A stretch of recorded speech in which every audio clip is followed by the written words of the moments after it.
வணக்கம். தலைப்புச் செய்திகள். அரசு முறை பயணமாக புதுவை வந்த குடியரசு துணைத் தலைவருக்கு கவர்னர் முதல்வர் வரவேற்பு. புதுவை சுகாதாரத்துறைகள் வாரிசுதாரர்கள் பணி நியமனத்தில் முறைகேடு வேகனையாக சென்று புகார் அளித்த சம்மேளனம் முடிவு.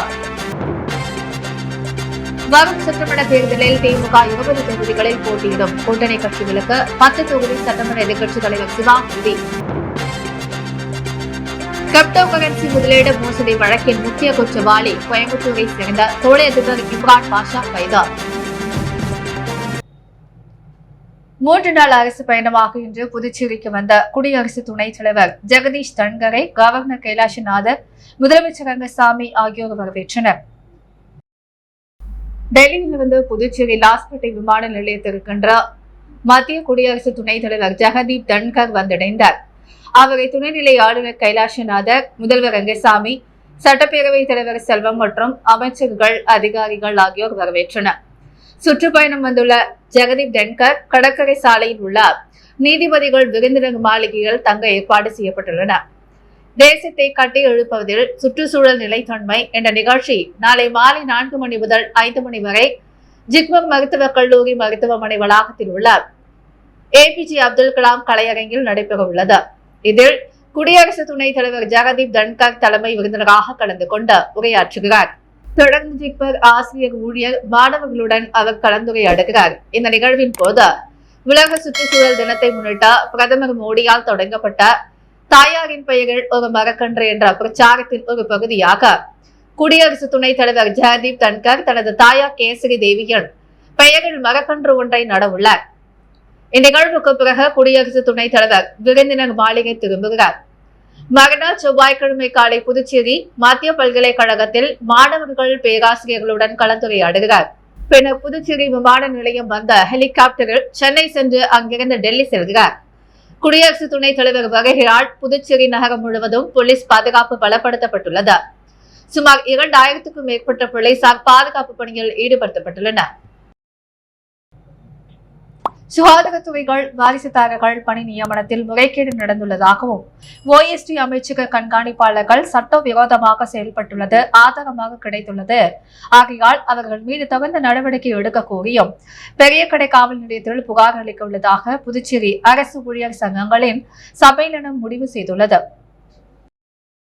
புதுச்சேரி அரசு ஊழியர் சங்கங்களின் சம்மேளன செயல் தலைவர் ராதாகிருஷ்ணன், புதுச்சேரி வாரிசுதாரர்கள் நலசங்க தலைவர் பிரேமதாசன், ஒருங்கிணைப்பாளர் டேவிட், அரசு ஊழியர் சம்மேளனம் நிரந்தர செய்தி தொடர்பாளர் கலைமாமணி டாக்டர் நமச்சிவாயம் ஆகியோர் கூட்டாக இன்று செய்தியாளர்களுக்கு அளித்த பேட்டிகள், புதுச்சேரி சுகாதாரத்துறைகளில் வாரிசுதாரர் பணி நியமனங்களில் நடைபெறும் முறைகேடுகள் வெளிச்சத்திற்கு வந்துள்ளது.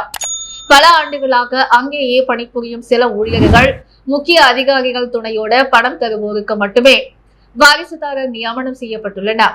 நியாயமாக நியமனம் கிடைக்க வேண்டிய வாரிசுதாரர்கள் மனு மறுக்கப்பட்டுள்ளது. பணி வழங்காமல் தவிர்க்க பல விவரங்கள் திருத்தப்பட்டு மோசடி நடந்துள்ளது. சுகாதாரத்துறைகள் 2018 ஆண்டு வரை பணி நியமனத்தில் பெறப்பட்ட விண்ணப்பங்களின் 88 பேருக்கு பணி தரப்பட்டது. அதில் 7 பேர் பணிகள் சேரவில்லை. அதற்கு பதிலாக உறவினருக்கு பணி தர முடிவு செய்யப்பட்டது. வாரிசுதாரர்கள் பணி நியமனத்தில் பல முறைகேடுகள் நடந்துள்ளது. தற்போது RTI மூலம் சுகாதாரத்துறைகள் காலியாக உள்ள பணியிடங்கள் குரூப் CD ஆகியவற்றில் 1207 பணியிடங்கள் உள்ளன. அதில் வாரிசுதாரர்களுக்கான 5% பணியிடங்கள் 77 ஆகும். ஆனால் அலுவலக OST 31 பேருக்கான பட்டியலை தயார் செய்து அனுப்பியுள்ளார். வாரிசுதாரர் முழு பட்டியலை வெளியிட தொடர் போராட்டம் நடத்தியதால் தற்போது 149 பேர் பட்டியலை வெளியிட்டுள்ளனர். அதில் பல தவறுகள் உள்ளன. பட்டியலில் சட்டவிரோதமாக தேதிகள் திருத்தப்பட்டுள்ளன. ஒரு சிலருக்கு கூடுதல் மதிப்பெண் தந்துள்ளன. முதலமைச்சருக்கு தவறான தகவல்கள் இவர்கள் வந்துள்ளன. மோசடிகளுக்கு அதிகாரிகள் துணை போயுள்ளனர். அதனால் OSD அமைச்சக கண்காணிப்பாளர்கள் சட்டவிரோதமாக செயல்பட்டுள்ளது ஆதாரமாக கிடைத்துள்ளது. ஆகையால் அவர்கள் மீது தகுந்த நடவடிக்கை எடுக்க கோரியும் வழக்கு பதிவு செய்ய கோரியும் வரும் 18ஆம் தேதி புதன்கிழமை சுகாதாரத்துறை இயக்குநர் அலுவலகத்தில் பேரணியாக சென்று பெரியகடை காவல் நிலையத்தில் புகார் அளிக்க உள்ளதாக அவர்கள் கூறினர். தமிழகத்தில் வளர்ச்சியை கொண்டுவரும் மொழி இனம் காக்கும் திராவிட மாடல் ஆட்சியை புதுச்சேரியிலும் கொண்டுவர வேண்டும் என திராவிட முன்னேற்ற கழக செயல் வீரர்கள் கூட்டத்தில் எதிர்க்கட்சித் தலைவர் சிவா தெரிவித்துள்ளார். புதுச்சேரி மாநிலம் உருளையன்பேட்டை தொகுதியின் திராவிட முன்னேற்ற கழகம் சேல வீரர் மற்றும் கிளை கழக நிர்வாகிகள் கூட்டம் தெண்டல் ஹாலில் நடைபெற்றது. இந்நிகழ்ச்சிக்கு தொகுதி அவைத் தலைவர் ஆதி நாராயணன் தலைமை தாங்கினார். தொகுதி செயலாளர் சக்திவேல் வரவேற்றார். தொகுதி பொறுப்பாளரும் தலைமை பொதுக்குழு உறுப்பினருமான கோபால் முன்னிலை வகித்தார். இந்நிகழ்ச்சிக்கு மாநில கழக அமைப்பாளரும் சட்டமன்ற எதிர்க்கட்சி தலைவருமான சிவா முதன்மை விருந்தினராக கலந்து கொண்ட கழக வெற்றிக்கான ஆலோசனைகளை வழங்கினார். இதில் மாநில கழக அமைப்பாளர் சிவா பேசும் பொழுது, புதுச்சேரியில் மாணவர்கள் வட்டிக்கு கடன் பெற்று படிக்கின்றனர். கடைசியில் அரசு தரும் பணத்தை வட்டி கட்டவே போதவில்லை. புதுச்சேரியில் கூட்டணி ஆட்சி இருந்தும் எந்த வளர்ச்சியும் இல்லை. இலவச அரிசி டெண்டரில் முறைகேடும் ஊழலும் நடந்துள்ளது. அந்த டெண்டரை கைவிட்டு வேறு டெண்டரை அரசு வெளியிட வேண்டும். இல்லையேனில் திமுக 18ஆம் தேதி போராட்டம் நடத்தும். தேர்தல் காலமாக 7 மாதங்களுக்கு திடீரென போராட்டங்கள் முடிவு செய்யப்பட்டு அறிவிக்கப்படும். 5 அல்லது 10 மணி நேரத்திற்கு போராட்டம் நடத்த அறிவிக்கப்பட்டாலும் கழகத்தினர் ஒன்று திரண்டு கலந்து கொள்ள வேண்டும். புதுச்சேரி முழுக்க கழகத்தினர் வந்திருந்து கலந்து கொண்டாலும் உருளையன்பேட்டை தொகுதி கழகத்தினரை பார்த்தால்தான் எனக்கு திருப்தி அளிக்கும். எனவே உருளையன்பேட்டை தொகுதி கழகத்தினர் முன்னின்று கழக போராட்டங்களில் கலந்து கொள்ள வேண்டும். முறைகேடு செய்யாமல் அரிசி வாங்கி வழங்கினால் 10 கிலோவிற்கு பதிலாக 15 கிலோ அரிசி தரலாம். பத்திரப்பதிவிலும் மோசடி நடைபெறுகிறது. ஆட்சியாளர்களுக்கு வேண்டப்பட்டவர்களின் மனைகளின் விலை உயர வேண்டும். அந்த மனைகளுக்கு வங்கிகளில் கடன் கிடைக்க வேண்டும் என்பதற்காக நில வழிகாட்டி மதிப்பை உயர்த்துகின்றனர். விளையனூரில் இருந்து 2 கிலோமீட்டருக்கு அப்பால் உள்ள சேந்தனத்தம் கிராமத்தில் ஒரு சதுர அடி ரூபாய் 300 முதல் 400 வரை தான் போகும். ஆனால் அங்கு நில வழிகாட்டி மதிப்பை ரூபாய் 1600 என நிர்ணயிக்கின்றனர். முன்போல் போராட்டம் மட்டும் நடத்தப்படாது. அரசின் தவறுகளை எதிர்த்த நீதிமன்றமும் செல்வோம்.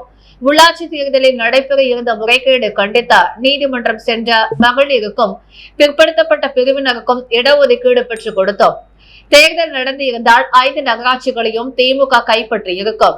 ஆனால் பிரியமான சட்டமன்ற உறுப்பினர் உள்ளிட்ட 25 சட்டமன்ற உறுப்பினர்களை வைத்திருந்தாலும் ஆட்சியாளர்கள் உள்ளாட்சி தேர்தலை நடத்த முன்வரவில்லை. ஆட்சியாளர்களுக்கு ஆளுநருக்கும் முரண்பாடு உள்ளது. அதனால் எந்த கோப்பிற்கும் ஆளுநர் அனுமதி தரவில்லை. ஒருவர் ஸ்மார்ட் சிட்டி திட்டத்தில் ஊழல் என்பார். பேருந்து நிலையம் கட்டுவது, அண்ணா திடல் கட்டுவது ஆகிய திட்டங்களில் ஊழல் என்பார். அதன் பின்னர் காணாமல் போய்விடுவார். புதுச்சேரிக்கு மாநில அந்தஸ்து வேண்டும் என்ற 16 முறை சட்டமன்றத்தில் தீர்மானம் நிறைவேற்றப்பட்டது.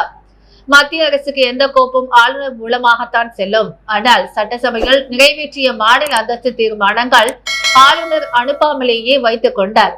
இதனை அறிந்த திமுக போராட்டம் நடத்தியது. அதன் பின்னரே தீர்மானம் மத்திய அரசுக்கு சென்றது. முதல்வர் மாநில அந்தஸ்து கேட்டார். ஆனால் தட்டாஞ்சாவடியை தாண்டி எங்கும் செல்ல மாட்டார். பிரதமரையோ உள்துறை அமைச்சரையோ சென்று சந்திக்க மாட்டார். டெல்லி சென்று கதவை தட்டினால்தான் கிடைக்கும். வெளியூர் தொகுதியில் கடந்த முறை முதலில் நின்றேன். எனக்கு பழக்கமில்லாத தொகுதி. என்னை தேர்ந்தெடுத்தவுடன் வெளியூர் தொகுதி முழுக்க சேவை செய்து வருகின்றேன். பொது வாழ்க்கையில் மக்களின் நம்பிக்கை பெறுவது மிக முக்கியம். அதை உருளையன்பேட்டை தொகுதியில் கோபால் சிறப்பாக மக்கள் சேவை செய்த நம்பிக்கை பெற்றுள்ளார். தொழிலுக்கு முறையாக வருமான வரி கட்டு ஜிஎஸ்டி செலுத்தி வருகின்றார். கோபாலுக்கு பொய் பேச தெரியாத வேறு யாரையாவது நான் நிறுத்தி இருந்தால் தனியார் கம்பெனியுடன் அவரை சேர்ந்த வேறு மாதிரி வேலை பார்த்திருப்பார்கள். ஆனால் கோபால் நான் எப்படி விட்டு போனேனோ அதே மாதிரி உருளையன்பேட்டை தொகுதியை வைத்துள்ளார். தமிழகத்தில் வளர்ச்சியை கொண்டு வர மொழி இனம் காக்கும் திராவிட மாடல் ஆட்சியை புதுச்சேரியிலும் கொண்டு வர வேண்டும். புதுச்சேரியில் முன்பு 4-5 இடத்தில் மட்டும் பெண்கள் டான்ஸ் நடத்தப்பட்டது. இந்த ஆட்சியில் 423 ரெஸ்டோ பார்கள் அனுமதி கொடுக்கப்பட்டு அங்கெல்லாம் மெல்லிசை நடன நிகழ்ச்சி நடத்தப்பட்டு வருகிறது. ஆனால் ஒரே ஒரு தொழிற்சாலை கூட வரவில்லை. விளையனூரில் எனக்கு சீட் இல்லாமல் போனாலும் உருளையன்பேட்டையில் கோபாலுக்கு சீட் கேட்டு பெறுவேன். பாஜகவில் 100 பேர் சேர்ந்து கார்ப்பரேட் அலுவலகம் அமைத்த கட்சியை நடத்துகின்றனர். திமுக அப்படி இல்லை. மக்களோடு மக்களாக இணைந்து செயல்படுகிறது. மக்களுக்கு தேவையானதை பெற்றுக் கொடுத்தால்தான் வெற்றி பெற முடியும். 2026 தேர்தலில் 20 தொகுதிகளை கேட்டு பெறவும் முடிவு செய்துள்ளோம். கூட்டணி கட்சிகளுக்கு 10 தொகுதிகளை தர உள்ளோம். கட்சி வளர்ச்சிக்காக இந்த தொகுதிகள் நாங்கள் போட்டியிடுவோம் என்று கூட்டணி கட்சியினர் பேசுவர். அது அவர்களது உரிமை. அதற்காக அவர்களிடம் சங்கடப்பட்டு நிற்காதீர்கள். கூட்டணி கட்சியினர் தற்போது உதாசீனப்படுத்திவிட்ட தேர்தல் நேரத்தில் சென்று நிற்காதீர்கள். அவர்களிடம் தற்போதிலிருந்தே தொடர்பில் இருங்கள். கடந்த முறை தேர்தல் நெருக்கத்தில் 10 நாளில் தொகுதி முழுவதும் சென்று கோபாலால் ஓட்டு கேட்க முடியவில்லை. ஆனால் இந்த முறை அவ்வாறு இல்லை. தொடர்ந்து அவர் கட்சி பணி ஆற்றி வருகின்றார்.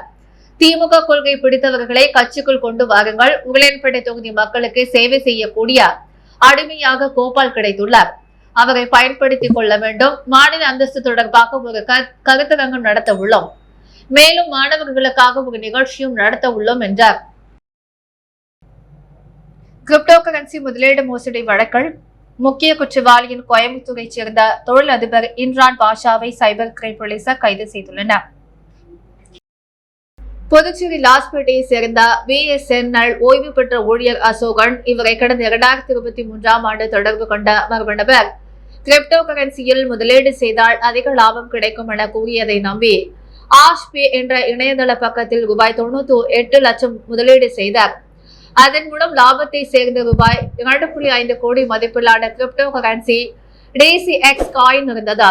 அதை வெற்று பணமாக தனது வங்கி கணக்கிற்கு மாற்ற அசோகன் முயற்சித்த பொழுது இணையதள பக்கம் முடக்கப்பட்டது. இதுகுறித்து சைபர் கிரைம் போலீசில் அசோகன் அளித்த புகாரின் பெயர்கள் SP பாஸ்கரன் தலைமையிலான போலீஸ் விசாரணையில் ஈடுபட்டனர். அதில் கோயம்புத்தூரை தலைமையிடமாக கொண்ட சினிமா நடிகைகள் தமன்னா, காஜல் அகர்வால் உள்ளிட்ட சில பிரபலங்கள் மூலம் கடந்த 2021ஆம் ஆண்டு ஆஷ்பே ட்ரோன் கனெக்ட் பிரம்மாண்ட துவக்க விழா நடைபெற்றது. இதன் மூலம் புதுச்சேரியை சேர்ந்த 10 பேர் ஆஷ்பேவில் முதலீடு செய்த ரூபாய் 3,60,00,000 இழந்ததும் இந்தியா முழுவதும் 100 கோடி ரூபாய்க்கு மேல் பொதுமக்களிடம் இருந்து வசூல் செய்த ஒரே நாளில் கிரிப்டோ கரன்சி மதிப்பில்லாமல் செய்து பணத்தை மோசடி செய்திருப்பதும் தெரிய வந்தது. இதையடுத்து இன்ஸ்பெக்டர்கள் தியாகராஜன், கீர்த்தி தலைமையிலான குழுவினர் கோயம்புத்தூரை சேர்ந்த 36 வயதாகும் நிதிஷ்குமார் ஜெயின், அரவிந்த் குமார், ஆஷ்பே என்ற இணையதளத்தை உருவாக்கிய தாமோதரன் ஆகியோரை கைது செய்தனர். அவரிடமிருந்து ரூபாய் 50 லட்சம் மதிப்புள்ள பென்ஸ் கார், 3 செல்போன், 1 லேப்டாப், 3 லட்சம் பறிமுதல் செய்யப்பட்டது. இந்த வழக்கில் மூளையாக செயல்பட்ட கோயம்புத்தூரை சேர்ந்த அலுமினிய பொருட்கள் தயாரிப்பு நிறுவனம் இயக்குனர் பாபு என்ற சையத் உஸ்மான் என்பவரை கடந்த மாதம் கைது செய்தார். அவரிடமிருந்து 1.5 கோடி மதிப்பிலான சொகுசு காரை பறிமுதல் செய்தனர். இந்நிலையில் வழக்கில் தொடர்புடைய முக்கிய குற்றவாளியான தொழிலதிபர் கோயம்புத்தூரை சேர்ந்த இம்ரான் பாஷா என்பவரை புதுச்சேரி சைபர் கிரைம் தனிப்படை போலீசார் பெங்களூருவில் கைது செய்தனர். அவரை புதுச்சேரி அழைத்து வந்த போலீசார் நேற்று நீதிமன்றத்தில் ஆஜர்படுத்தி காலாப்பட்டு மத்திய சிறையில் அடைத்தனர். அரியாங்குப்பம் தவளக்குப்பம் காவல் நிலையத்தில் புதியதாக பொறுப்பேற்றுள்ள ஆய்வாளர் மற்றும் துணை ஆய்வாளர்களுக்கு மணவெளி தொகுதி NR காங்கிரஸ் தலைவர் குமரேசன் தலைமையால் வாழ்த்து தெரிவிக்கப்பட்டது.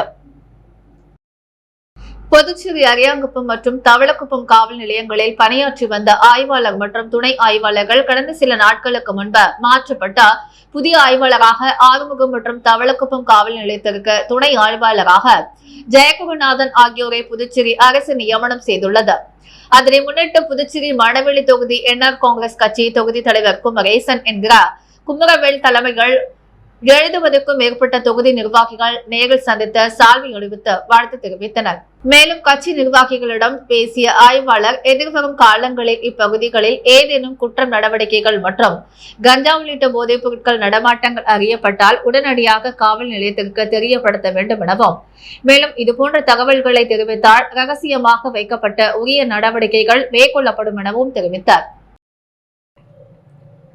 ஒன்றிய பிஜேபி அரசு கொண்டு வந்த 3 வேளாண்மை சட்டங்களை ஆதரித்தவர் எடப்பாடி பழனிசாமி. இதனை முழுமையாக எதிர்த்தவர் நம் முதல்வர். அடிப்பட்ட தலைவரை விமர்சனம் செய்ய எடப்பாடி பழனிசாமிக்கு எந்த தகுதியும் இல்லை என மத்திய மாவட்ட பொறுப்பாளர் சட்டமன்ற உறுப்பினர் லட்சுமணன் தெரிவித்துள்ளார். வானூர் மேற்கு ஒன்றிய திமுக செயல் வீரர்கள் ஆலோசனை கூட்டம் பெரும்பாக்கம் தனலட்சுமி திருமண மகாலில் இன்று நடைபெற்றது.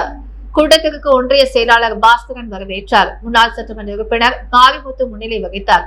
கூட்டத்தில் சிறப்பு விருந்தினராக மத்திய மாவட்ட பொறுப்பாளர் சட்டமன்ற உறுப்பினர் லட்சுமணன் கலந்து கொண்டு எதிர்வரும் சட்டமன்ற தேர்தலில் பணியாற்ற வேண்டிய கடமைகள் குறித்து ஆலோசனைகள் வழங்கினர். பின்னர் வானூர் சட்டமன்ற தொகுதி கடந்த 25 ஆண்டுகளாக எதிர்க்கட்சி வசம் இருக்கிறது. இதனை மீட்டு எடுப்போம் என தலைவர் ஸ்டாலின் இடம் வாக்குறுதி கொடுத்துள்ளதாக தெரிவித்தார்.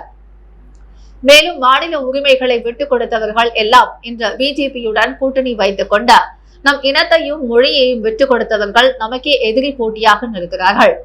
ஈரோடு மாவட்டத்தில் விவசாய கண்காட்சியை திறந்து வைத்து பேசிய நம் முதல்வரை விமர்சனம் செய்திருக்கிறார். அதற்கு நமது பன்னீர்செல்வம் சரியான பதிலடி கொடுத்துள்ளதாகவும், ஒன்றிய பிஜேபி அரசு கொண்டு வந்த 3 வேளாண்மை சட்டங்களை ஆதரித்தவர் எடப்பாடி பழனிசாமி.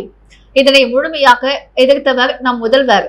அப்படிப்பட்ட தலைவரை விமர்சனம் செய்ய எடப்பாடி பழனிசாமிக்கு எந்த தகுதியும் இல்லை. அதிமுக ஆட்சி காலத்தில் தூத்துக்குடி துப்பாக்கிச் சூட்டின் பொழுது செய்தியாளர்கள் சந்திப்பில் செய்தியாளர்களின் கேள்விக்கு என எதுவும் தெரியாது, நான் டிவி பார்த்துதான் தெரிவித்துக் கொண்டேன் என கூறியவர் எடப்பாடி பழனிசாமி. அப்படிப்பட்டவருக்கு நம் முதல்வரை பற்றி பேச எந்த தகுதியும் இல்லை என ஆவேசமாக தெரிவித்தார். மேலும் இந்த கூட்டத்தில் ஒன்றிய சேர்மன்கள் உஷா முரளி, வாசன், அவை தலைவர் குப்பள், பொதுக்குழு உறுப்பினர் இளங்கோ, வானம் ஒன்றிய முன்னாள் சேர்மன் சிவா, மாவட்ட துணை செயலாளர் இளந்திரையள், மாவட்ட கவுன்சிலர்கள் அன்புமணி, கௌதம், ஒன்றிய செயலாளர் ராஜு, முன்னாள் ஊராட்சி மன்ற தலைவர் ஜானகிராமன் உட்பட பல கலந்து கொண்டனர். நிகழ்ச்சியில் கலந்து கொண்ட சுமார் 1000 நபர்களுக்கு சுட சுட மட்டன் பிரியாணி, சிக்கன் 65 பரிமாறப்பட்டது. புதுச்சேரி மாநில மனிதநேய மக்கள் சேவை இயக்கத்தின் பொதுச் செயலாளர் விநாயகம் பிறந்தநாளை முன்னிட்டு நடைபெற்ற ரத்த தான முகாம் சட்டமன்ற உறுப்பினர் நேரு தொடங்கி வைத்தார். புதுச்சேரி மாநில மனிதநேய மக்கள் சேவை இயக்கத்தின் பொதுச் செயலாளர் விநாயகம் பிறந்தநாளை முன்னிட்டு இன்று புதுச்சேரி இந்திரா காந்தி அரசு பொது மருத்துவமனைகள் ரத்த தான முகாம் சிறப்பாக நடைபெற்றது. இம்முகாமை மனிதநேய மக்கள் சேவை இயக்கத்தின் நிறுவனரும் புலையன்பேட்டை சட்டமன்ற உறுப்பினருமான நேரு என்கிற குப்புசாமி கலந்து கொண்ட முகாமினை துவக்கி வைத்தார். இந்நிகழ்ச்சியில் மனிதநேய மக்கள் சேவை இயக்கத்தின் பொதுச் செயலாளர் விநாயகம், மனிதநேய மக்கள் சேவை இயக்கத்தின் இளைஞர் அணி தலைவர் ரகோத்தமிழ், கோஏரியா கராத்தே சங்கத்தின் மாநில செயலாளர் கராத்தே சுந்தரராஜன், சிவா, இளங்கோ, வழக்கறிஞர் தினேஷ் மற்றும் மனிதநேய மக்கள் சேவை இயக்கத்தின் நிர்வாகிகள், இளைஞர்கள் மற்றும் பலர் திரளாக கலந்து கொண்டனர். புதுச்சேரி ரொட்டிப்பால் ஊழியர்களுக்கு 10,000 ரூபாய் சம்பளத்திலிருந்து 18,000 உயர்த்தி வழங்கிய முதல்வர் மற்றும் அமைச்சரை ரொட்டிப்பால் ஊழியர்கள் சந்தித்து நன்றி தெரிவித்தனர். புதுவை அரசு பள்ளிகளில் 1000க்கும் மேற்பட்ட ரொட்டிப்பால் ஊழியர்கள் பணியாற்றி வருகின்றனர். இவர்களுக்கு மாதம் ரூபாய் 10,000 சம்பளமாக வழங்கப்பட்டு வந்தது. இவர்கள் தங்களுக்கு ஊதிய உயர்வு வேண்டி போராட்டங்களில் ஈடுபட்டனர். அமைச்சர் நமச்சிவாயம் சம்பளத்தை உயர்த்தி வழங்க முதலமைச்சர் மூலம் நடவடிக்கை எடுத்தார். இதன் பயனாக ரொட்டிப்பால் ஊழியர்களுக்கு சம்பளம் 10,000க்கு 18,000 உயர்த்தி வழங்கப்படும் என முதலமைச்சர் சட்டசபையால் அறிவித்தார். ஆனால் பல மாதங்களாக சம்பளம் உயர்த்தி வழங்கப்படவில்லை. இதையடுத்து அவர்கள் பல கட்ட போராட்டங்களில் ஈடுபட்டனர். இந்நிலையால் முதலமைச்சர் ரங்கசாமி, அமைச்சர் நமச்சிவாயம் ஆகியோர் நடவடிக்கை எடுத்ததன் காரணமாக சட்டசபையில் அறிவித்தபடி ரொட்டிப்பால் ஊழியர்களுக்கு ரூபாய் 18,000 சம்பளம் உயர்த்தி வழங்கப்பட்டுள்ளது. இதனையடுத்து ரொட்டிப்பால் ஊழியர்கள் சம்பளம் உயர்த்தி வழங்கிய முதலமைச்சர் ரங்கசாமி மற்றும் கல்வித்துறை அமைச்சர் நமச்சிவாயம் ஆகியோரை முதலமைச்சர் ரங்கசாமி இல்லத்தில் நேரில் சந்தித்தார். அவர்களுக்கு நன்றிகள் தெரிவித்துக் கொண்டனர். மேலும் அவர்களுக்கு ஆளுயர மாலை அணிவித்தும் சால்வைகள் அணிவித்தும் நன்றி தெரிவித்தனர். புதுச்சேரி கிரிக்கெட் சங்கத்தை கண்டித்து மிஷன் வீதியில் உள்ள மாதா ஆலயம் முன்பு கண்டன ஆர்ப்பாட்டம் நடைபெற்றது. புதுச்சேரி கிரிக்கெட் வீரர்களுக்கு எதிரான தொடர் அராஜக போக்கை கண்டித்து மிஷன் வீதி மாதா கோவில் அருகே தி ரெட் ட்ரூ கிரிக்கெட் அகாடமியினர் புதுச்சேரி கிரிக்கெட் சங்கத்தை கண்டித்து கண்டன ஆர்ப்பாட்டத்தில் ஈடுபட்டனர். இந்த ஆர்ப்பாட்டத்திற்கு கௌதம பாஸ்கரன் தலைமை தாங்கினார். சர்மா வரவேற்றார். தந்தை பெரியார் திராவிட கழக துணைத் தலைவர் இளங்கோ, ஏஐடியூசி தலைவர் மோதிலால், பெரியார் சிந்தனை இயக்க அமைப்பாளர் தீனா ஆகியோர் கண்டன உரையாற்றி கோஷங்களை எழுப்பினர். முடிவில் அருணகிரி நன்றி கூறினார். உப்பளம் விளையாட்டு மைதானத்தில் துவங்கிய மாநில அளவிலான ஹேண்ட்பால் போட்டியை சட்டமன்ற உறுப்பினர் அனிபால் கென்னடி தொடங்கி வைத்தார். புதுச்சேரி மாநில ஆம்சூர் ஹேண்ட்பால் சங்கம், புதுச்சேரி மாவட்ட ஹேண்ட்பால் சங்கம் இணைந்த 9வது மாநில அளவிலான ஆண்கள் மற்றும் பெண்களுக்கான ஹேண்ட்பால் சாம்பியன்ஷிப் போட்டி உப்பளம் விளையாட்டு மைதானத்தில் நேற்று துவங்கியது. நிகழ்ச்சிக்கு சங்கத்தின் தலைவர் காந்திராஜ் தலைமை தாங்கினார். பொதுச் செயலாளர் நாராயணசாமி முன்னிலை வகித்தார். சிறப்பு விருந்தினராக சட்டமன்ற உறுப்பினர் அனிபால் கென்னடி கலந்து கொண்டார். போட்டியினை துவக்கி வைத்தார். போட்டிகள் 6 ஆண்கள் அணி, 4 பெண்கள் அணி கலந்து கொண்டனர். வெற்றி பெறும் அணிகளுக்கு இன்று மாலை பரிசளிப்பு விழா நடைபெற்ற ஏற்பாடுகள் புதுச்சேரி மாவட்ட துணைத் தலைவர் ஆறுமுகம், மாவட்ட செயலாளர் விஜயராஜா, துணை செயலாளர் கோரிதம் ஆகியோர் செய்திருந்தனர். விஜயராஜா நன்றி கூறினார். அரசாங்கம் வெளியில் அரிசி வாங்குவதில் ஊழல் நடக்கிறது என்பதால் தான் டாக்டர் கிரண்பேடி துணைநிலை ஆளுநராக இருந்த பொழுது அரிசிக்கு பதிலாக மக்களின் வங்கி கணக்கில் பணத்தை டெபாசிட் செய்தார். இன்றைக்கு இந்த ஊழலை பார்க்கும் பொழுது அவர் கூறியது சரியாகிவிட்டது என புதுச்சேரி மாநில மக்கள் முன்னேற்ற கழக தலைவர் பேராசிரியர் ராமதாஸ் கூறியுள்ளார். புதுச்சேரி மாநில மக்கள் முன்னேற்ற கழக தலைவர் பேராசிரியர் ராமதாஸ் வெளியிட்டுள்ள அறிக்கையால் அரசு ஊழலில் திளைத்திருக்கிறது என்பதற்கு மேலும் ஒரு உதாரணமாக ரேஷன் அரிசி டெண்டர் முறைகேடு நடந்துள்ளது. ஏழை மக்களுக்கு இலவச அரிசி வழங்க வேண்டும் என்ற எண்ணத்தோடு ரேஷன் கடைகள் திறக்கப்பட்டு அங்காடியிலிருந்து அரிசி வாங்கி அரசு வழங்க வேண்டும் என்பது எதிர்பார்ப்பு. அதே நேரத்தில் இந்த அரிசி கொள்முதல் செய்யும் பொழுது உள்ளூர் விவசாயிகளுக்கு அரிசி ஆலைகளும் பயன்பெற வேண்டும் என்பது நியாயமான எதிர்பார்ப்பு. உள்ளூர் நபர்களிடம் அரிசி கொள்முதல் செய்தால் அவர்களிடம் லஞ்சம் வாங்க முடியாது. அப்படி வாங்கினாலும் அவர்கள் அதை வெளியே சொல்லி விடுவார்கள் என்ற பயந்து புதுச்சேரி குடிமைப்பொருள் வழங்கல் துறை வடமாநில நிறுவனத்திடம் இருந்து அரிசி வாங்கி இருக்கிறது. இது ஒரு தவறான அணுகுமுறை. அந்த நிறுவனத்திற்கு சாதகமாக டெண்டர் விதிகளை உருவாக்கி இருப்பதாக கூறப்படுகிறது. இத்துறை ஆளை காட்டி விதியை கூறுகிறேன் என்ற கூற்றினக்கிணங்க டெண்டர் விதிகளை உருவாக்கி வடநாட்டு நிறுவனத்திற்கு சாதகமாக சலுகை செய்துள்ளதாக கூறப்படுகிறது. அதற்கு பிரதிபலிப்பாக அந்த நிறுவனம் ஒரு கிலோ அரிசிக்கு ரூபாய் 15 லட்சம் கொடுத்து ரூபாய் 20 கோடி மொத்த லஞ்சமாக பெறப்பட்டுள்ளதாக கூறப்படுகிறது. உள்ளூரில் வாங்கியிருந்தால் குறைந்த விலையில் அரிசி வாங்கி ரூபாய் 20 கோடி அரசுக்கு சேமிப்பு ஏற்பட்டிருக்கும். மக்களுக்கும் உள்ளூர் வியாபாரிகளுக்கும் நன்மை கிடைத்திருக்கும். இதைவிட சிறந்த முறை இந்திய உணவு கார்ப்பரேஷனிடம் அரிசியை கொள்முதல் செய்திருந்தால் ஊழல் நடந்திருக்காது. ஆனால் மக்களுக்கு உள்ளூர்வாசிகளுக்கும் பலன் கிடைத்திருக்கும். அரசாங்கம் வெளியில் அரிசி வாங்குவதில் ஊழல் நடந்திருக்கிறது. என்பதால் தான் டாக்டர் கிரண்பேடி அவர்கள் துணைநிலை ஆளுநராக இருந்த பொழுது அரிசிக்கு பதிலாக மக்களின் வங்கி கணக்கில் பணத்தை டெபாசிட் செய்தார். இன்றைக்கு இந்த ஊழலை பார்க்கும் பொழுது அவர் சொன்னது சரியாகிவிட்டது. இது ரேஷன் முறையை கேவலப்படுத்தி விட்டது. இந்த ஊழல் பணத்தை பெறுவதற்கு அரசு மக்கள் மீது வரியை உயர்த்துகிறது அல்லது கடன் வாங்கிய பணத்தை செலுத்தி எல்லா மக்கள் மீதும் சுமையை ஏற்றுகிறது அல்லது ரெஸ்டோ பார்களை திறக்கிறதா? இப்படி ஒவ்வொரு திட்டத்திலும் லஞ்சம் வாங்கி திட்டத்தின் தரத்தை குறைப்பதோடு புதுச்சேரியின் நற்பெயருக்கு களங்கம் விளைவிக்கிறார்கள். புதுச்சேரியின் அரசியல்வாதிகள் ஒரே இரவில் கோடீஸ்வரர்களாக மாறுகிறார்கள். இது பற்றி முதலமைச்சர் வாய் திறந்து பதில் சொல்ல வேண்டும். ஆனால் அவர் பேச மாட்டார். எந்த அறிக்கையும் வெள்ளை அறிக்கையோ கருப்பு அறிக்கையோ கொடுக்க மாட்டார்.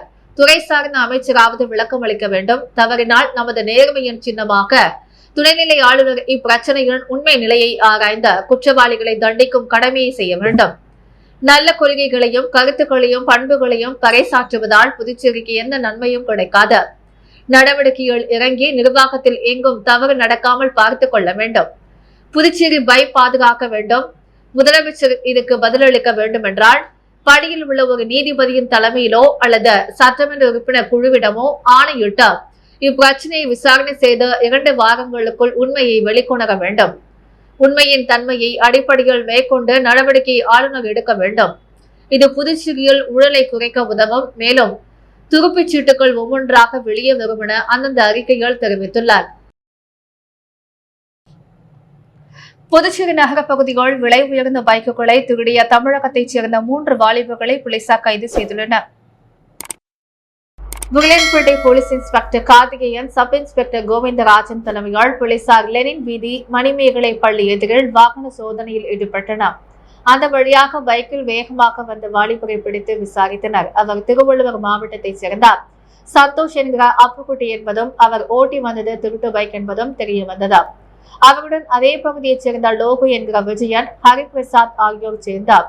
வில்லியன்பேட்டை முருகன் கோவில் வீதி, கஸ்தூரிபாய் வீதிகளில் 4 பைக்குகள் முதலியார்பேட்டை காவல் நிலைய சரகத்திற்கு ஒரு பைக்கை திருடியதை ஒப்புக்கொண்டனர்.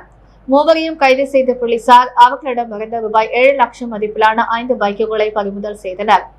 அவர்களை கோர்ட்டில் ஆஜர்படுத்தி நேற்று சிறையில் அடைத்தனர். கலாம் விதைகளின் விருச்சகம் சமூக இயக்கம் சார்பில் முன்னாள் ராணுவ வீரர்களுக்கு விருதுகள் வழங்கும் விழா தமிழ்ச்சங்கத்தில் நடைபெற்றது. கலாம் விதைகளின் விருச்சகம் சமூக இயக்கம் சார்பில் இந்திய ராணுவ வீரர்களுக்கு கௌரவ விழா மற்றும் முன்னாள் ராணுவ வீரர்களுக்கு விருதுகள் வழங்கும் விழா புதுவை தமிழ்ச்சங்கத்தில் நடைபெற்றது. தமிழ்ச்சங்க தலைவர் முத்து தலைமை தாங்கினார். தமிழ் ஆசிரியர் மனோபா மார்க்ஸ் வரவேற்றார். முதல் தொழில் சொசைட்டி தலைவர் வாசுகி ராமமூர்த்தி, செந்தூர் முருகன் சேவை அறக்கட்டளை நிறுவனர் சுரேஷ் ஆகியோர் முன்னிலை வகித்தனர். சிறப்பு அழைப்பாளர்களாக புதுச்சேரி பல்கலைக்கழக முனைவர் இளமதி ஜானகிராமன், திரைப்பட இயக்குனர் புருனோ சாவியோ பங்கேற்று பேசினார். புதுச்சேரி முப்படை முன்னாள் ராணுவ வீரர்கள் மற்றும் விவசாயிகள் நலசங்க நிறுவனர் மோகன் வாழ்த்துரை வழங்கினார். தொடர்ந்து முன்னாள் ராணுவ வீரர்களுக்கு விருது வழங்கி கௌரவிக்கப்பட்டது. விழாவில் தாவர அரசுக்கலை மற்றும் அறிவியல் கல்லூரி முனைவர் ரேகா, தக்ஷீரா பல்கலைக்கழக உதவி பேராசிரியை கயல்விழி ஆகியோர் கருத்துரை வழங்கினர். ஏற்பாடுகளை கலாம் விதைகளின் விருட்சகம் சமூக இயக்க நிறுவனர் ராஜா செய்திருந்தார். மாணவி யுவஸ்ரீ நன்றி கூறினார். புரட்சிகர சோசியலிஸ்ட் கட்சி தமிழ்நாடு புதுச்சேரி மாநில உழவர்கரை நகர முதலாவது மாநாடு நடைபெற்றது. புரட்சிகர சோசியலிஸ்ட் கட்சி தமிழ்நாடு புதுச்சேரி மாநில உழவர்கரை நகர முதலாவது மாநாடு மாநில செயற்குழு உறுப்பினர் ஆனந்தன் தலைமையில் ஜீவானந்தபுரம் நாடார் சங்க வளாகத்தில் நடைபெற்றது. மாநாட்டிற்கு புதுச்சேரி மாநில அமைப்பாளர் ரஞ்சித் குமார் மற்றும் மாநில செயற்குழு உறுப்பினர் பார்த்தசாரதி ஆகியோர் முன்னிலை வகித்தனர். மாநில செயற்குழு உறுப்பினர் நவீன்குமார் வரவேற்பு உரையாற்றினார். மாநாட்டின் சிறப்புரையாக கட்சியின் பொதுச் செயலாளர் ராஜா என்கிற ஆசிர்வாதம் கலந்து கொண்டு சிறப்புரையாற்றினார். புரட்சிகர இளைஞர் முன்னணி தமிழ்நாடு பொதுச் செயலாளர் ஜேக்கப் ஸ்டென்சி கட்சியின் செயல் திட்டங்கள் மற்றும் உறுப்பினர்களை உற்சாகப்படுத்தும் வகையில் மார்க்சிய கொள்கைகளை விவரித்து பேசினார். மேலும் குஜராத் மாநிலம் அகமதாபாத் விமான விபத்தில் உயிரிழந்தவர்களுக்கு அஞ்சலி செலுத்தியும் வருகின்ற 23/6/2025 அன்று சென்னையில் நடைபெற இருக்கின்றார் டிஜிபி அலுவலக முற்றுகை போராட்டம் வெற்றி பெறவும், பெருகி வரும் விலைவாசி உயர்வை கட்டுப்படுத்தவும், புதுச்சேரி மாநிலத்தில் உள்ளாட்சி தேர்தலை உடனடியாக நடத்தவும், படித்து முடித்த இளைஞர்களுக்கு வேலை வாய்ப்பை உருவாக்கிடவும், பெண்கள் மற்றும் சிறுமிகள் மீதான பாலியல் கொடுமைகளை தடுத்திடவும், ரேஷன் கடைகளில் அத்தியாவசிய பொருட்கள் அனைத்தையும் வழங்கிடவும், உழவர்கரை மற்றும் அனைத்து பகுதிகளில் உள்ள சாலைகளை சரி செய்திட வேண்டும் எனவும் தீர்மானங்கள் நிறைவேற்றப்பட்டன. உழவர்கரை கமிட்டி செயலாளராக சுரேஷ், துணை செயலாளராக ராமூர்த்தி, செயற்குழு உறுப்பினர்களாக ஆனந்த் முருகன், ஜோதி, லோகு, ரமேஷ், சிபின், பச்சியப்பன் ஆகியோர் தேர்வு செய்யப்பட்டனர். முடிவில் மாநில செயற்குழு உறுப்பினர் சங்கர் நன்றி கூறினார். புதிதாக பொறுப்பேற்றிருக்கும் காவல் ஆய்வாளரை அரியாங்குப்பம் தொகுதி பாஜக நிர்வாகிகள் சந்தித்து வாழ்த்து தெரிவித்தனர். அரியாங்குப்பம் காவல் நிலையத்திற்கு புதிதாக பொறுப்பேற்றிருக்கும் காவல் ஆய்வாளர் ஆறுமுகத்தை அரியாங்குப்பம் பாரதிய ஜனதா கட்சி சார்பில் தொகுதி தலைவர் வசந்த் ராஜ் தலைமையில் நிர்வாகிகள் கார்த்திகேயன், ஆறுமுகம், வழக்கறிஞர் கார்த்தி, அன்பழகன், முருகன் உள்ளிட்ட கட்சி நிர்வாகிகள் பலர் சந்தித்து சால்வி அணிவித்து வாழ்த்து தெரிவித்தனர். முதியோர் வன்கொடுமைக்கு எதிரான விழிப்புணர்வு நாள் விழா இந்திரா காந்தி மருத்துவக் கல்லூரியில் நடைபெற்றது. ஹெல்பேஜ் இந்தியா நிறுவனம், புதுச்சேரி நாட்டு நல மடை திட்டம் மற்றும் புதுச்சேரி இந்திரா காந்தி மருத்துவக் கல்லூரி மற்றும் ஆராய்ச்சி நிறுவனம் இணைந்த முதியோர் வன்கொடுமைக்கு எதிரான விழிப்புணர்வு தினத்தை முன்னிட்டு முதியோர்கள் பற்றிய இன்றைய தலைமுறைக்கு இடையே ஆன புரிதல் என்ற தலைப்பில் நாடு முழுவதுமாக எடுக்கப்பட்ட விவரங்களின் அறிக்கை வெளியீடு நிகழ்ச்சி மற்றும் முதியோர்கள் இளையோர்கள் மதிக்க வேண்டும் என்பதை உணர்த்தும் வகையால் தலைமுறைக்கு இடையே உள்ள இடைவெளியை இணைத்தல் நிகழ்ச்சி இந்திரா காந்தி மருத்துவக் கல்லூரியில் உள்ள அரங்கில் நடைபெற்றது. இந்த நிகழ்ச்சியில் ஹெல்ப் ஏஜ் இந்தியா இணை இயக்குநர் சத்யபாபு வரவேற்புரையாற்றினார். ஹெல்ப் ஏஜ் இந்தியா திட்ட மேலாண் அலுவலர் தலைவர் வேணுகோபால் ராமலிங்கம் செயல்படுத்தும் திட்டங்களை பற்றியும் நாடு முழுவதுமாக எடுக்கப்பட்ட விவரங்களின் அறிக்கை பற்றியும் எடுத்துரைத்தார். புதுச்சேரி சமூக நலத்துறை செயலர் சுந்தரேசன் IAS ஆய்வு அறிக்கையை வெளியிட்டு சிறப்புரை வழங்கினார். சமூக நலத்துறை இயக்குநர் ராகினி ஆய்வு அறிக்கையினை முதல் பிரதியை பெற்றுக் கொண்டு சிறப்புரையாற்றினார். இந்திரா காந்தி மருத்துவக் கல்லூரி இயக்குநர் உதயசங்கர் தலைமுறைக்கு இடையே உள்ள இடைவெளியை இணைத்தல் நிகழ்ச்சியை தொடங்கி வைத்து சிறப்புரையாற்றினார். புதுச்சேரி மாவட்ட NSS அலுவலர் சதீஷ்குமார் மற்றும் சமூக நலத்துறை கள அலுவலர் கருணாநிதி, இந்திரா காந்தி மருத்துவமனை செவிலியர் கல்லூரி முதல்வர் பிரமிளா தமிழ்வாணன் ஆகியோர்கள் தலைமைகள் அனைவரும் முதியோர் வன்கொடுமைக்கு எதிராக உறுதிமொழி எடுத்துக் கொண்டார்கள். நிகழ்ச்சியில் 200க்கும் மேற்பட்ட மூத்த குடிமக்கள், அமைப்பை சார்ந்த முதியோர்கள் மற்றும் இந்திரா காந்தி மருத்துவக் கல்லூரியை சார்ந்த நாட்டு நலப்பணி திட்ட ஆசிரியர்கள், செவிலிய மாணவர்கள் திரளாக கலந்து கொண்டனர். ஹெல்ப் ஏஜ் இந்தியா ஒருங்கிணைப்பாளர் தயாநிதி நிகழ்ச்சியை தொகுத்து வழங்கினார். ஒருங்கிணைப்பாளர் மணிகண்டன் நன்றி கூறினார். இந்நிகழ்ச்சியை ஹெல்ப் ஏஜ் நிறுவனம் பணியாளர்கள் மற்றும் நாட்டு நலப்பணி திட்ட ஆசிரியர் ஜெகதீஷ் சிறப்பாக ஏற்பாடு செய்திருந்தார். உழவர்கரை தொகுதி பாஜக இளைஞரணி துணைத் தலைவர் ஹேமிஷ் பிறந்தநாள் விழா அன்னதானம் வழங்கி சிறப்பாக கொண்டாடப்பட்டது. புதுச்சேரி உழவர்கரை தொகுதி இளைஞரணி துணைத் தலைவர் ஹேமிஷ் பிறந்தநாள் விழா சிறப்பாக கொண்டாடப்பட்டது. முன்னதாக உள்துறை அமைச்சர் நமச்சிவாயத்தை நேரில் சந்தித்து சால்வி அணிவித்து ஆசி பெற்று வாழ்த்து பெற்றார். அதனைத் தொடர்ந்து மாலை வெடியார்பாளையம் பகுதியில் உள்ள அன்னை இல்லத்தில் உள்ள ஆதரவற்ற முதியோர்களுக்கு பாரதிய ஜனதா கட்சி மாநில செயலாளர் சரவணன் தலைமையில் இனிப்புகள் மற்றும் அன்னதானம் வழங்கி கொண்டாடப்பட்டது. மேலும் பாரதிய ஜனதா கட்சி நிர்வாகிகள், இளைஞர்கள் பலர் இந்நிகழ்ச்சியில் கலந்து கொண்டு பொன்னாடை பூர்த்தி வாழ்த்து தெரிவித்தனர். அனுக் அறக்கட்டளை சார்பில் நடைபெற்ற முப்பெரும் விழாவில் மாற்றுத்திறனாளிகள் மற்றும் சமூக சேவகர்களுக்கு விருதுகள் வழங்கி கௌரவிக்கப்பட்டது. அனுக் அறக்கட்டளை அனுக் முதியோர் இல்லம் சார்பில் அனுக் அறக்கட்டளை மற்றும் அனுக் முதியோர் இல்லம் 1ஆம் ஆண்டு நிறைவு விழா, 4ஆம் ஆண்டு துவக்க விழா மற்றும் மாற்றுத்திறனாளிகளுக்கு நலத்திட்ட உதவிகள் என முப்பெரும் விழா குயவர்பாளையம் தனியார் திருமண மண்டபத்தில் நடைபெற்றது. இதில் சிறப்பு விருந்தினராக சட்டமன்ற உறுப்பினர் அனிபால் கென்னடி மற்றும் உழவர்கரை சமூக சேவகர் வழக்கறிஞர் சசிபாலன் ஆகியோர் கலந்து கொண்டார். சமூக ஆர்வலர்களுக்கு விருது வழங்கி கௌரவித்தனர். தொடர்ந்து முதியோர் இல்லத்திற்கு மாதம் தோறும் உதவும் உள்ளங்களை கௌரவித்து விருதுகளையும் வழங்கினர். அனுக் அறக்கட்டளை மேனேஜிங் டிரஸ்ட் சோபியா, மேரி ஜோஸ்பென், பாலச்சந்திரன், ரோஷினி, ஓய்வு பெற்ற முதுநிலை கணக்கு அலுவலர் சுரேஷ் உள்ளிட்ட நிர்வாகிகள், பொதுமக்கள் கலந்து கொண்டனர். ஸ்ரீ திருவாதிரை நாட்டியாலயா பரதநாட்டிய பள்ளி சார்பில் பரதநாட்டிய அரங்கேற்றம் மற்றும் சலங்கை பூஜை நிகழ்ச்சி நடைபெற்றது. ஸ்ரீ திருவாதிரை நாட்டியாலயா பரதநாட்டிய பள்ளி சார்பில் பரதநாட்டிய அரங்கேற்றம் மற்றும் சலங்கை பூஜை ஆரோவில்லில் உள்ள பாரத் நிவாசில் நடைபெற்றது. நாட்டிய கலை மாமணி திரிபுர சுந்தரி அனைவரையும் வரவேற்றார். சென்னை உயர்நீதிமன்ற வழக்கறிஞர் செல்வமணி குத்து விளக்கேற்றி நிகழ்ச்சியை துவக்கி வைத்தார். சிறப்பு விருந்தினர்களாக பொதுப்பணித்துறை அமைச்சர் லட்சுமி நாராயணன், சென்னை TNG இசைக்கல்லூரியின் ஓய்வு பெற்ற துறை தலைவர் ஆச்சாரியா சுடர்மணி, சித்ரா சுப்பிரமணியன் ஆகியோர் கலந்து கொண்டனர். நிகழ்ச்சியில் மாணவிகள் ரோஷ்டி, திவ்யா நிலா, ரேஷிகா, ஹரிதாக்ஷினி, அர்ஷினி ஆகியோரின் அரங்கேற்றம் மற்றும் சலங்கை பூஜை நிகழ்ச்சி நடைபெற்றது. நிகழ்ச்சியின் முடிவில் லட்சுமி குரூப் கம்பெனியின் மேலாண் இயக்குநர் முனுசாமி நன்றி கூறினார். புதுச்சேரியில் இன்று தங்கம் மற்றும் வெள்ளி விலை நிலவரம். முத்து கோல்ட் ஹவுஸ் வழங்கும் இன்றைய தங்கம் மற்றும் வெள்ளி விலை நிலவரம். தங்கம் 1 கிராம் 9320 ரூபாய், வெள்ளி 1 கிராம் 117 ரூபாய். மீண்டும் இந்திய முக்கிய செய்திகள். அரசு முறை பயணமாக புதுவை வந்த குடியரசு துணைத் தலைவருக்கு கவர்னர் முதல்வர் வரவேற்பு. புதுவை சுகாதாரத்துறைகள் வாரிசுதாரர்கள் பணி நியமனத்தில் முறைகேடு வேகனையாக சென்று புகார் அளித்த சம்மேளன முடிவு. வரும் சட்டமன்ற தேர்தலில் திமுக 20 தொகுதிகளில் போட்டியிடும். கூட்டணி கட்சிகளுக்கு 10 தொகுதி சட்டமன்ற எதிர்க்கட்சித் தலைவர் சிவா உறுதி. கிரிப்டோ கரன்சி முதலீடு மோசடி வழக்கின் முக்கிய குற்றவாளி கோயம்புத்தூரை சேர்ந்த தொழிலதிபர் இம்ரான் பாஷா கைது. வெளி மாநிலத்தில் அரிசி வாங்கியதில் ஊழல் கவர்னர் விசாரித்து நடவடிக்கை எடுக்க புதுச்சேரி மாநில மக்கள் முன்னேற்ற கழக தலைவர் பேராசிரியர் ராமதாஸ் வலியுறுத்தல்.